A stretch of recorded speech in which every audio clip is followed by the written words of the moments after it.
before I take you into an individual chart, in the back here on our table here, there is a box set, a black box set. And in this box set, there are two books.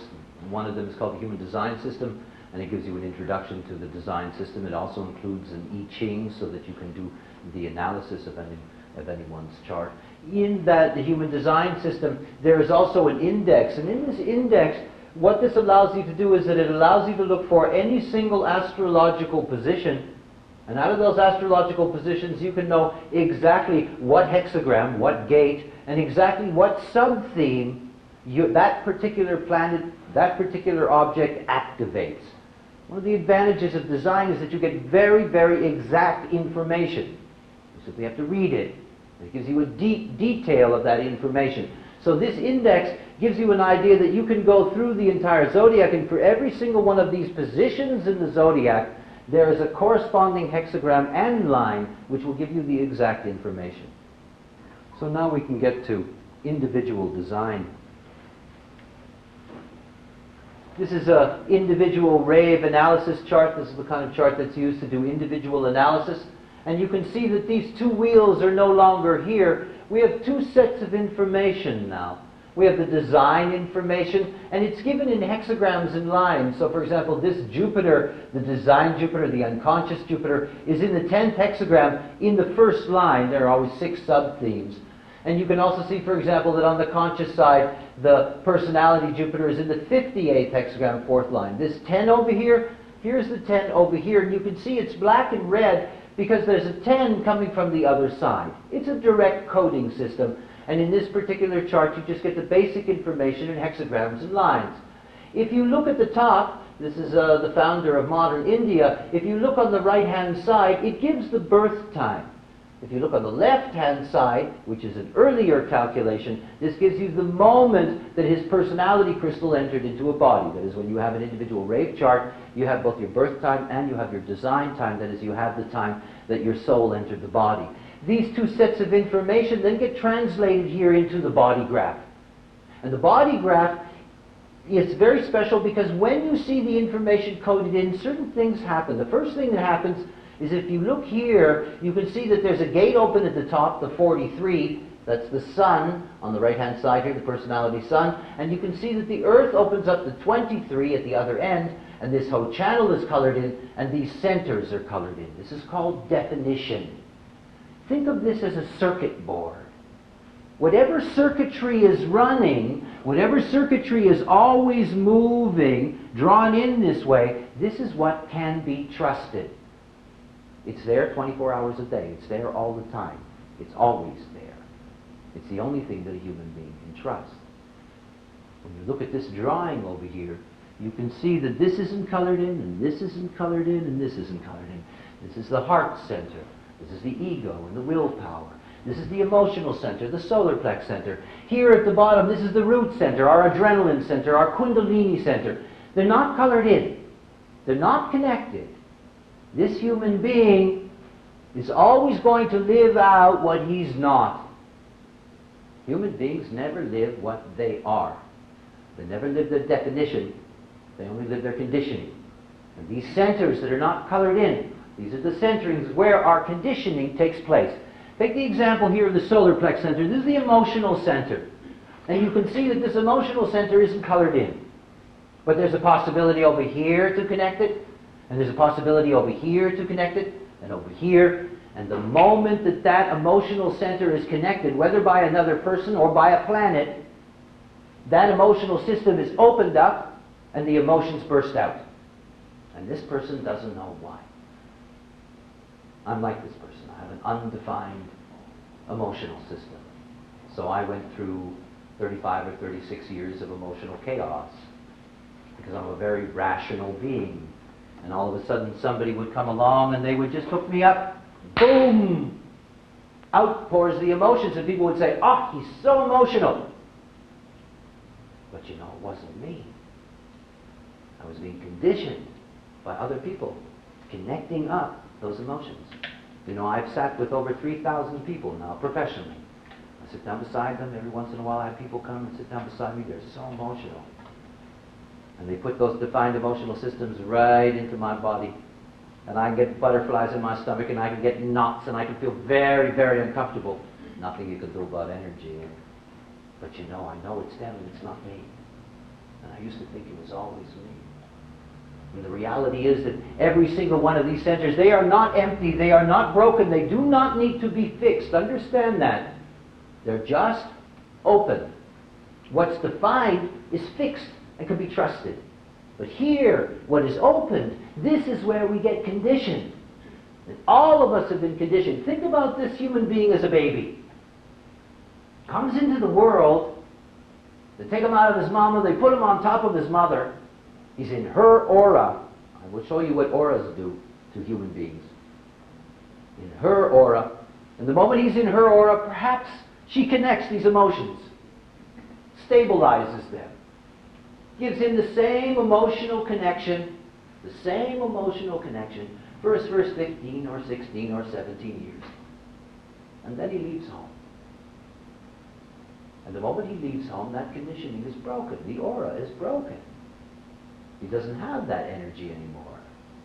First woman he meets that hooks up that emotional system, that's going to be the one that he says, aha, she makes me feel like who I am. And of course it was never who he was. Never.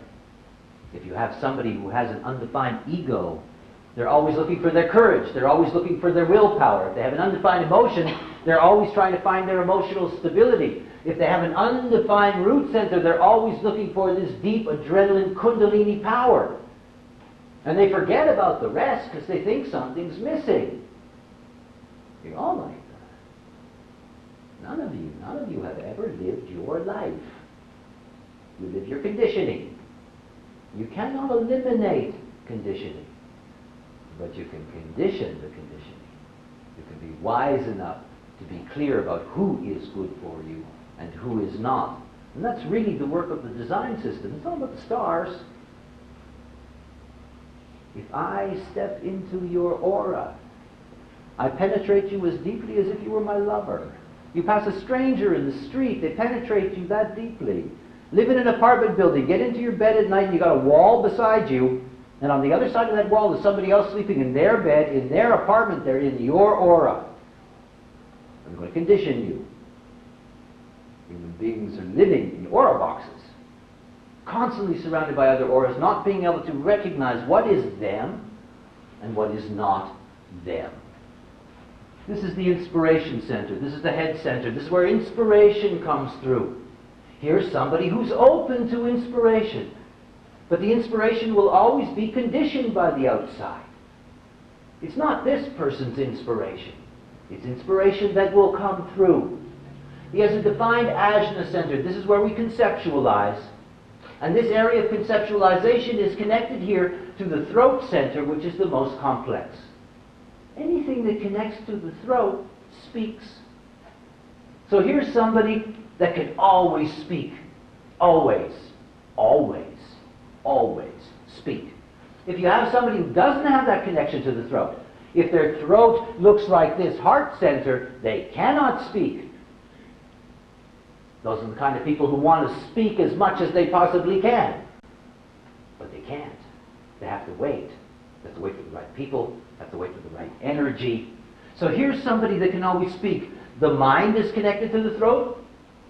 The mind speaks. Here the instincts are connected to the throat. The instinct speaks. The sexuality is connected to the throat. The sexuality speaks. This throat center, this center of manifestation, it's more than just verbal. When the throat center is connected to one of the body's four motors, then the throat center becomes our center for action. This is somebody who is a doer. The four motors, the heart center, this is the motor of willpower. The emotional center, emotional power. The root center, the kundalini, the adrenaline motor. And here the sacral center, the sexuality. This sacral center is connected through the self, where the monopole is, that holds us together, our driver, that gives us our direction. And then in a continuous movement, it connects to the throat. This is somebody that can always do. There's two kinds of people. There's people who can do, and people who have to wait to do. That's the nature of the world. Those that are doers always do too much. Those who are not doers always want to do too much. It's just the way it is. It's one of the jokes in life. Right? This is the higher self, the G center. This higher self is made up of two great crosses in the zodiac that point the corners of our seasons and the interregnums in between. It's the microcosm of the whole universe within us. It is love, in a sense. It's what holds us together. And this is the higher self. This is the higher self that knows what direction to take. Remember, it's the driver. It knows where it's going. So if you have somebody that doesn't have a defined G-center, they do not know who they are, they will never know who they are, and they suffer from this hip mythology that everybody is supposed to know their one self. Not everybody can. The reality is some people can, some people can't. This is somebody that can always know themselves because this self always has an access here to the throat. It can always speak. It can always do. It can always express itself. This center over here, this is the splenic center. This is the body's immunity system. This is our protection from disease. It's our protection from bad vibrations. It cleans us out. Our center of well-being. This is somebody that can make other people feel good. He brings the power of this cleansing system into their life. If he didn't have this, he wouldn't feel good at all. Anybody who comes into a session and they have an undefined splenic system, and I say to them, you do not feel good about yourself, and they nod their head. What to do? By the way, any time that you have a center that's undefined, the human design system has no morality. There is no good chart. There is no bad chart. There is no better chart. There is no worse chart. These are just games. There's nothing to do with that. Everybody has their own design. Everybody has their own thing that they have to deal with in this life. These centers here, these are where we go to school. I have an undefined emotional system. When you step into my aura, I know exactly what you feel emotionally. Exactly. Because whatever I feel emotionally when I'm with you, it's not me. That's not my business. So I just take it in. And now I don't let people into my aura that make me uncomfortable emotionally. I can feel it a mile away. The moment they just step in. These are windows. These are windows to protect you, because wherever you have a lack of definition, all your life you've been conditioned there. The moment that you recognize that it's not you, the moment you stop identifying with that energy and saying, what's wrong with me? Instead of looking around you and saying, what's wrong with them? I do not teach people to love their neighbor. This is a very tough business. I tell them to love themselves. In order to love yourself, you have to accept yourself for what you are. There is no magic potion. There is no guru. There is no mantra. There is nothing ever going to change the nature of what you are. It's fixed until you leave this plane. And unless you accept your own nature, not only will you never love yourself, you will never really find love. Most human beings, what they call love, is simply being conditioned by somebody else, whether it's a positive conditioning or a negative conditioning. The reality here is that when you're looking at this design, what you can also understand is that if you take somebody else's design and you match this to this, you're going to see right away where things connect. These potentials, this channel here, this outside channel is the channel of talent. There's an enormous amount of information locked in here. There's a channel of talent. This 16th gate at the top, it has a double opening. It's coming from both sides. You can see it's from both the Plutos here. This 16 is the ancient Chinese hexagram of enthusiasm. It's a hexagram of music and dance and the arts. It's very creative. It's the gate of skills. And this gate of skills in this channel of talent, it isn't connected to the other end. This other end, the 48th gate, this is the gate of depth. This is where the instinct and the intuition builds its quality. So think about it. You have a little boy. He's got this 16th gate. And he's going out of school. And as he's going out of school, he hears a piano. And just as he hears that piano, the planet Pluto comes along and opens up the other end, the 48th gate. Pluto can stay in the gate 3 years. That's a very long time in a human life. So all of a sudden he hears the piano, and in the moment that he hears the piano, Pluto opens up the whole channel, and the whole channel of talent is opened up, and suddenly he feels very good because it's connected to his well-being, and suddenly his skills have the depth that he needs, the taste that he needs. And he goes inside and he says to the teacher, "I'd like to play the piano." He goes home, he tells his mother, he says, "You know, I want to play the piano." And she said, "Well, pianos are expensive." She said, "Well, you go take lessons. Ask the teacher if you can have some lessons." He goes back. He takes the lessons. He gets very, very good. Very good. After about a year, the teacher calls up the mother and says, "You know, you should really get him a piano. Because he's very good. And he's going to be terrific." And so they decide, okay, let's get him a piano. They get him a piano. And he plays. Another 2 years, gets better and better. And then one morning he wakes up, and Pluto leaves the 48th gate. And it's over. It's all over. Oh, it doesn't mean that he won't play the piano again in his life. Every once in a while, if the right planet comes by, if he's awake, if it's during the time that he has a chance. Maybe later in his life he meets somebody who has the other side, and he rediscovers his talent for music. But what he thought was him is over, and think about what that does to your psyche, because you do not know why. Evil is just ignorance. The greatest evil in the world is what people do to themselves, and it's just out of ignorance. What's he going to do with that? How is he going to explain that to himself? What happened to my talent? I don't want to play anymore. And what is his parents going to say? "You should be practicing." It's gone. And all he's going to feel is guilt and shame and blame. He's just going to have to carry a heavy weight for nothing. It wasn't his fault.